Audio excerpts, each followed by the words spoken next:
En Levantando la Perdiz, esta vez desde el Congreso APRESID, vamos a hablar de un eje que conocemos mucho, del que acá hemos charlado mucho, que es la salud del suelo. ¿Intervenir o no intervenir? Esa es la cuestión en este caso. Lo voy a invitar a charlar conmigo a Navier Pico. Navier es ingeniero agrónomo, es asesor técnico regional de APRESID en la zona de Videla, Santa Fe. Ahora me vas a decir cerca de qué está. Es reconocido por sus ensayos, por su análisis sobre agricultura regenerativa y por estudios acerca de la retracción y los desafíos del uso de la siembra directa en esa zona, en el centro norte del país. Navier, ¿cómo andás? Gracias por venirte. Buen día, ¿cómo están? Bueno, gracias por la invitación. Sí, agrónomo de la zona centro-norte de Santa Fe. Ok. Para ubicarnos estamos a 100 kilómetros de Santa Fe capital, Perfecto. Al norte. Y bueno, yo hago base en San Justo y trabajo en toda la zona. Excelente. ¿Qué haces y por qué te especializaste en esto? Bueno, ¿qué hago? Del 2018, ATR en la Regional Videla, desde que se creó el grupo. Y bueno, también ahí 2019-2020 empezamos a asesorar y a realizar ensayos. Tenemos que generar muchísima información, tanto desde la regional como de manera particular. Y bueno, desde este año, desde enero del 2026, decidimos lanzar una consultora que se denomina AgroYield, consultora agronómica, que bueno, engloba todo el trabajo que estamos haciendo. ¿Y por qué en esto? La verdad que nos llevó un poco la preocupación, ¿no?, de lo que está sucediendo, sobre todo con el avance de la labranza, de la remoción de suelo, del uso de todo tipo de implementos que bueno, la verdad nos está generando mucha preocupación y creemos, y creo yo que por ahí no se está dimensionando el problema, y bueno, por ahí es un poco lo que ya trajimos el año pasado, pero sí volvimos a traer este año. A ver, Argentina es el país líder o pionero en siembra directa. Parece complejo que estemos volviendo a hablar, 30 años después, de la labranza, de volver a prácticas como esas. ¿Qué pasó para que volvamos a hablar de eso? ¿Por qué está sobre la mesa otra vez y por qué ese diagnóstico que vos decís hace un par de años ya preocupa? Sí, el qué pasó por ahí es la pregunta. Hoy en el panel estábamos con Hugo Guío, sí, Guillermo Marrón. Uno de esos pioneros. Hugo, uno de los pioneros. Que bueno, allá hace 40 años empezaron a decir, che, tenemos que cambiar la forma de producir, hay que hacer las cosas distintas. Y bueno, ese sistema medianamente se tomó y evolucionó y tomó hectáreas y lo fuimos proyectando. Pero bueno, lo que hemos visto es que de hace varios años atrás, cuando vos preguntás por qué avanza en labranza, siempre el primer motivo es el control de malezas. Okay. El segundo es la compactación de suelo. Sí. Y después viene el costo de los tratamientos químicos y otros. Pero yo veo también, y lo he medido, un gran problema de desconocimiento. Mira. ¿Sí? Un gran problema de desconocimiento del sistema de siembra directa como tal, que tenemos que encontrarle la vuelta si es un cambio generacional, si la gente más grande ya no está y los jóvenes no lo estamos tomando. Tendremos como una involución con el traspaso generacional. Sí, yo estoy viendo eso y no solamente el desconocimiento del sistema como tal, porque por ahí lo que vemos es que se toma el sistema de siembra directa solo como un componente que es la cero labranza. Sí, claro. Entonces ahí hay un error, porque vos podés decir, yo estoy en siembra directa. Si estás solamente en labranza cero, es labranza cero, no es el sistema de siembra directa como tal. Si no estás haciendo rotaciones, no estás haciendo cultivo de servicio, no estás haciendo manejo integrado, balance de nutrientes y demás, no estás dentro del sistema. Entonces lo que vemos es eso, es un desconocimiento del sistema sumado a un desconocimiento del efecto negativo de la labranza sobre el suelo. Ok. Porque es lo que hablábamos hoy, nadie destruye porque sí. O sea, nadie degrada porque quiere. Lo que hablábamos hoy en el panel. Yo lo que veo es que muchas de las recomendaciones de labranza, con todo tipo de implementos y demás, primero no tienen diagnósticos. Ok. ¿Sí? O sea, se hacen porque el otro la hizo, porque me dijeron que anda bien, porque creo que va a funcionar. No por una necesidad concreta. No, claro, no, tal vez la necesidad está, pero está mal diagnosticada. Ok. Porque por ahí tenemos problemas de maleza, sí, es real. Sí. Tenemos compactación, es real. No estamos diciendo que eso no esté. Pero para implementar el buen manejo necesitamos el diagnóstico. Es decir, che, bueno, tenemos esto, cuánto tenemos de esto, para dónde tenemos que ir y demás.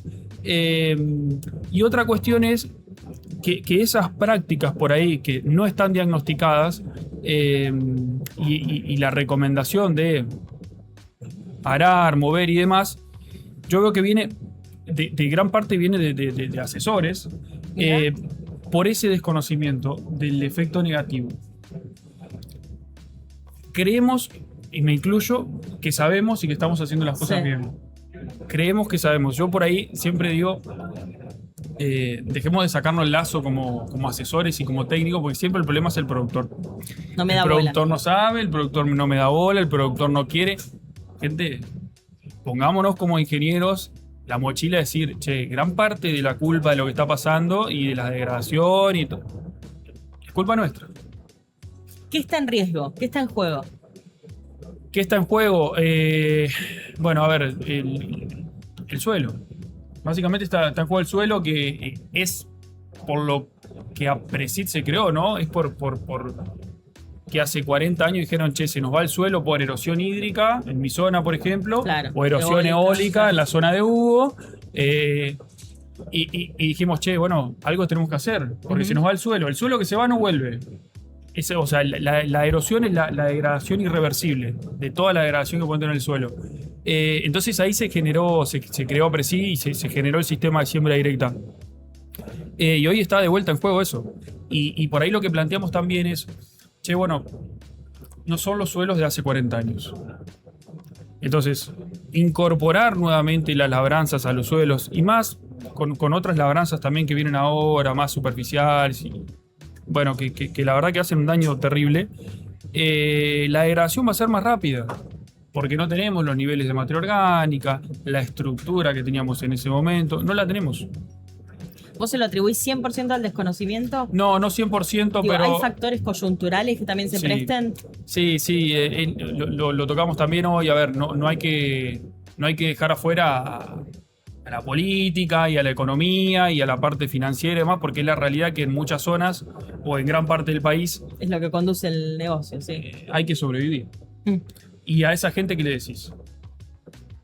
Que decís, che, mirá, yo tengo X cantidad de costo de tratamientos químicos, tengo tal y tal y tal costo. Si yo tengo que reducir los costos. Bueno, habría que verlo, porque también, ahí está la otra, en las mismas zonas hay productores que hacen las cosas muy bien y otros que hacen las cosas muy mal. Entonces, vos decís, che, pero están en la misma zona, tienen el mismo porcentaje de campo alquilados, entonces, ¿por qué vos haces las cosas así y el otro las hace así? Entonces, también ahí habría que darle una vuelta de rosca. Porque lo que vemos, y lo venimos diciendo el año pasado, que por ahí vemos en la zona centro-norte de Santa Fe, que la gente que hace las cosas bien, sistema de siembra directa, rotación, el cultivo de servicio y demás, está mejor que los que le hacen las cosas mal. ¿Cómo se define ese límite? ¿Hasta dónde la intervención? ¿Hasta dónde? ¿Hay un punto saludable? Sí. Yo digamos, la labranza la tomo como un componente más del sistema. A ver. No es que la labranza sea mala o sea buena. Sí. ¿Está? Si esa labranza o esa intervención que vos vas a hacer, cualquier intervención química y demás, estamos en la misma, tiene un previo diagnóstico, no está mal. O sea, si vos fuiste a un lote, hiciste el diagnóstico de compactación correctamente diagnosticado, hiciste penetrometría, arrancaste raíces, metiste la pala, hiciste evaluación visual, hiciste todo lo que tenés que hacer. Che, tengo compactación. Bien, ¿a qué profundidad y cómo lo resuelvo? Mirá, habría que hacer un subsolador. Perfecto, el diagnóstico está bien. Si eso te lleva a la herramienta, está bien. Ahora, no sigas manejando el campo como venías, porque vas a volver a compactar. Ahí metelo a la intensificación, metelo al sistema, dale cultivo de servicio, metele raíces, hace todo lo que tenés que hacer para no tener que volver a meter la herramienta. ¿Cómo sabe el asesor? ¿Cómo confía en su criterio porque vos decías, bueno, el asesor es un nexo clave ahí para llegar al productor y también llamabas de alguna manera como a hacerse cargo de ese rol fundamental y no dejarle no dejarle la pelota siempre al productor, que en definitiva debe ser el que termina decidiendo, pero ¿cómo mide eso un asesor en la diaria? ¿Con qué tiene que estar en contacto? ¿Con qué información? Sí, a ver, y vuelvo un poquito para atrás. No sé si siempre termina decidiendo. Porque conozco Ok. muchas situaciones que las decisiones las toma pura y exclusivamente el asesor. Bueno, Por eso podría ser un plus, claro. Claro, exacto. Por eso yo digo, no nos saquemos la mochila. Claro, está bien. Tengamos, porque hay sistemas pura y exclusivamente manejados por asesores y muchas veces campos propios, porque ahí viene la otra del campo alquilado versus campo Sí. propio. Muchas veces en campo propio, que en vez de hacer cultivo de servicio, hacer toda la intensificación, deciden comprar un acondicionador. Sí. Entonces vos decís, che, vamos, capacitémonos, charlemos, vengamos a los congresos, hablemos con profesionales, porque hay tanta información. O sea, hay tanta información, porque también alguno el año pasado, después de la charla que dimos, che, pero no hay información, falta información de labranza contra el sistema de siembra directa. Hace 40 años que venimos generando, hay tanta información que no sabemos qué hacer. Los invito a usar el chat GPT. Claro. Entonces, ¿Hiciste el ejercicio de buscar como un random sí, a ver sí, qué aparecía? Lo hice y vamos a presentar unas diapos y después las sacamos porque, Por el tiempo. sí, porque no había tiempo. ¿Y qué dice el chat Sí, GPT? y el Porque en alguna ChatGPT le pifia, ¿eh? Es que le pifió. Claro. Yo le pregunté el otro día, le digo, ¿qué diferencia hay entre el sistema de siembra directa y la agricultura regenerativa? Y lo que me respondió es que la siembra directa es una técnica de siembra. Es igual a cero labranza. Y la agricultura regenerativa me empezó, no, que las raíces, que acá, que allá, que... Y yo le aclaré y le digo, te dije sistema de siembra directa, no siembra directa. Claro. Y ahí recapituló y me bajó todo como tiene que ser. Hasta el chat pensó mal. Toma la siembra directa solo con un componente que es la cero labranza, no lo toma como sistema. Y después cuando seguimos hablando, y es lo que parte dije hoy, porque hoy estamos hablando mucho de agricultura regenerativa, las bases de la agricultura regenerativa son el sistema de siembra directa que hubo y los demás pioneros plantearon hace 30 años, 40 años. O sea que el chat cometió el mismo error que comete nuestra mente en general. cometió el mismo Asociarlo error, directamente exacto. a la labranza cero. Exacto. La respuesta que a vos te gustaría que dé el chat cuando le haces esa pregunta. Que toma el sistema justamente como sistema. Que no se tome solo la cero labranza, sino que me diga, bueno, cero labranza, intensificación, digamos, rotación intensiva diversa, cultivo de servicio, raíces vivas, infiltración, sistematización, todo eso que involucra al sistema como tal. Viste que cuando hablamos de labranza y se volvió a poner el tema sobre la mesa, cayó esta idea de, bueno, la siembra directa falló. No, la siembra directa no falló. Los que fallamos fuimos nosotros. Productores, asesores, Estado, no sé, actores en general, porque en su momento el sistema sirvió para evitar la erosión, digamos, que era por lo que se creó. Sirvió, digamos. Ahora, no fue suficiente, como decía Hugo, y no fue suficiente, porque los suelos, cuando el sistema estaba mal hecho, como Sí. en muchos de los suelos, y esos suelos se degradaron, porque la labranza cero sola no alcanza. Si vos no tenés los otros componentes, eso no alcanza. Ahora, si vos ponés los campos, los sistemas que vienen justamente hace 30, 40 años implementando el sistema con todos sus componentes, hoy los campos están estabilizados. Ok. Todos estos otros componentes, estamos hablando de coberturas, de qué otras cuestiones para evitar la problemática de malezas. A ver, después de la cero labranza es fundamental las rotaciones intensivas, o sea, Sí. más cultivos en el año posible y diversas. De todo, o sea, gramíneas, leguminosas, crucíferas, de todo. Pero sobre todo esa intensificación, por ejemplo, en nuestra zona llueve 1.100 milímetros anuales. Sí. Aprovechar todo ese agua con siembras aéreas de vicia, tratar de hacer esa intensificación en la rotación para aprovechar todo el agua y aparte para mejorar el suelo. Y no solamente mejorar el suelo, a ver, porque todo eso lleva, y que es la realidad, que tenemos que ser rentables. O sea, hay que ser rentable. Eso está claro, no lo dijimos, pero es de base. Hay que ser rentable o si no, Desde ya. nos fundimos. Bueno. Entonces lo que vemos es que todos esos manejos en el largo plazo te dan estabilidad. Los rindes van aumentando lentamente, no es que vas a pasar a tener rindes extraordinarios, pero te da estabilidad. ¿Qué es la estabilidad? Que en un año seco tengas rendimiento, Claro. en un año húmedo tengas rendimiento. No es ese serrucho, sino te da estabilidad. Y te permite también tener una estabilidad, digamos, económica, financiera, una proyección. Claro, esa es la verdadera sostenibilidad de las Es empresas. real, sí, Si sí. no se va a poner difícil, sobre todo con lo que viene mostrando el clima. Este año están todos mirando los pronósticos para esta segunda mitad del año con bastante preocupación. Me pregunto, ¿cuánto tiempo lleva volver a las bases? No volver a la labranza cero, pero sí integrar, hoy alguien que apostó fuerte a la labranza de vuelta, ¿cuánto tiempo le puede llevar estabilizar esa integración? Sí, volver es rápido. Ok, Volver es rápido. de una campaña a la otra. Hay que entender, no vas a mejorar el suelo en un año, pero volver a las bases, es decir, bueno, entiendo que estoy haciendo las cosas mal y rápidamente meto al campo la intensificación. Si tengo que sistematizar porque tengo pendiente, lo hago. Sí.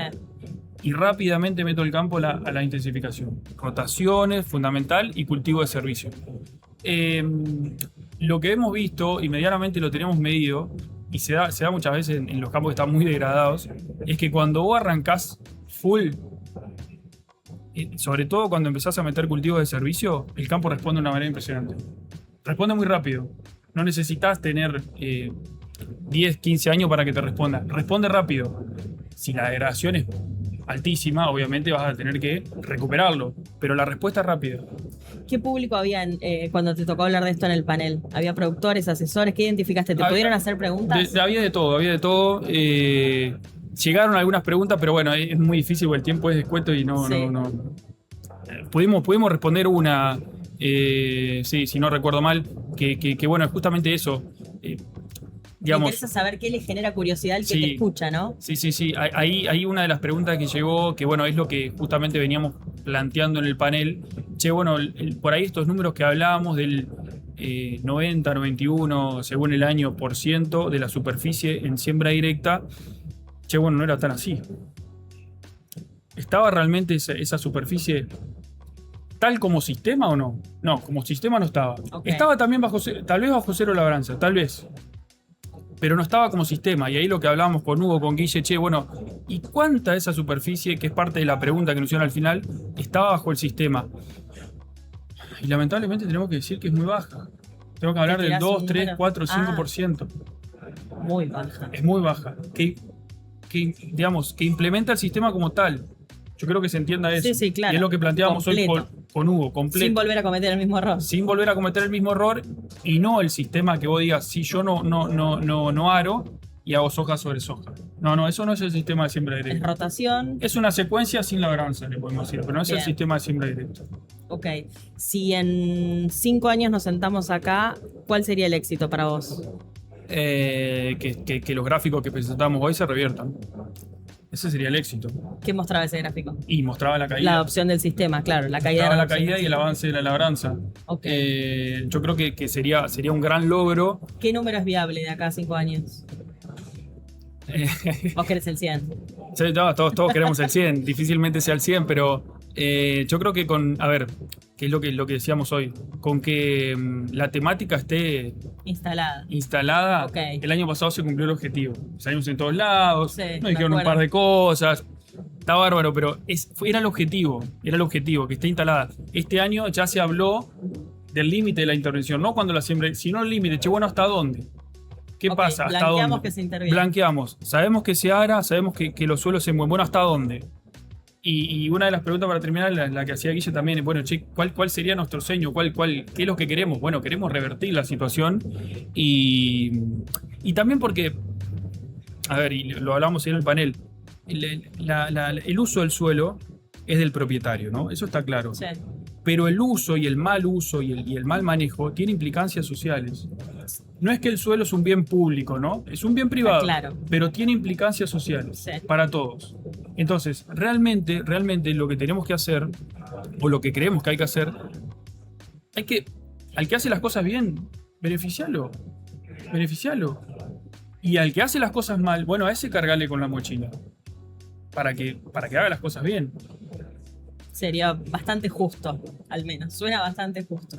Creo yo. Cómo implementarlo es siempre la gran discusión, ¿no? Pero también vale la pena traerla y ponerla sobre la mesa. Seguro. Yo creo que el objetivo está medianamente cumplido en el sentido de estamos hablando de esto, estamos hablando en APRESID de esto, claro. Lo cual no es poco, y vemos que llega. Ahora el objetivo es, bueno, hay que volver, hay que revertir. Gracias, Navier, por haber venido. Gracias a vos, Carola. Muchas gracias. Navier Pico charlaba con nosotros.